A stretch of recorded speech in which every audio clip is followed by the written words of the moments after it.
So as discussed earlier, when we talk about texture, sounds are inevitably part of them, especially while we are chewing the product.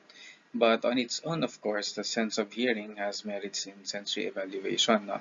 So again, when you eat especially crispy or crunchy things, that sound adds to your acceptability of the product. Kung walang lutong, no way, di ba? And then kahit gaano pa siya kasarap, yung lasa niya is the same, but the experience is definitely not. And you'd likely consider a non-crunchy product that's supposed to be crunchy as something already spoiled, even if the taste is the same and the microbial quality is not uh, affected. Okay, and so usually the soundy foods are related to yung texture perception. No? So we know from elementary science that sound waves traveling through the ear, papasok yan sa tenga and then that transmits sa eardrum. And these in turn produce signals that lead to our brains interpreting the sound. Okay, and this is the reason why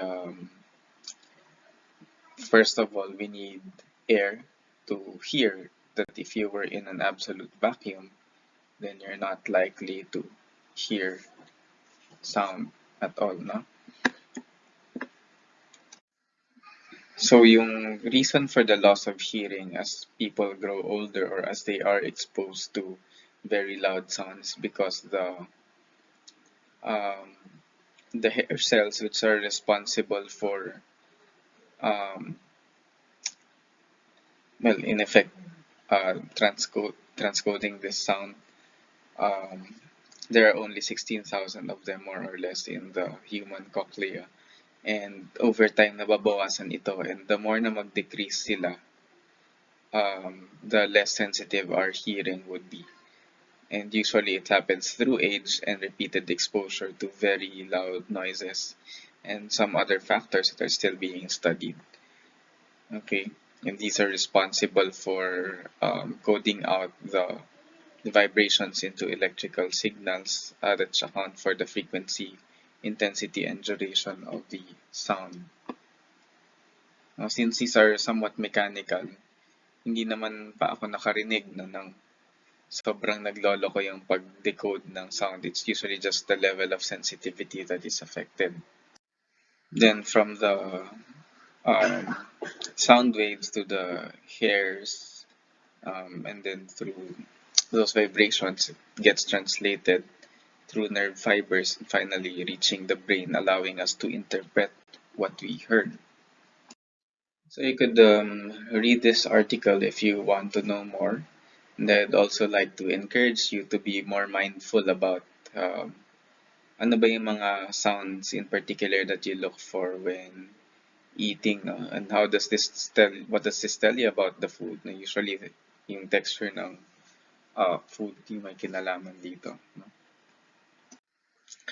So as I mentioned, one thing that's often associated with eating with our ears is yung crispy and crunchy foods like crackers, chips, well, the famous chicharon, and some other mostly fried foods. Among beverages na, of course, yung carbonated beverages, merong certain satisfaction ka nararamdaman pag binuksan mo siya.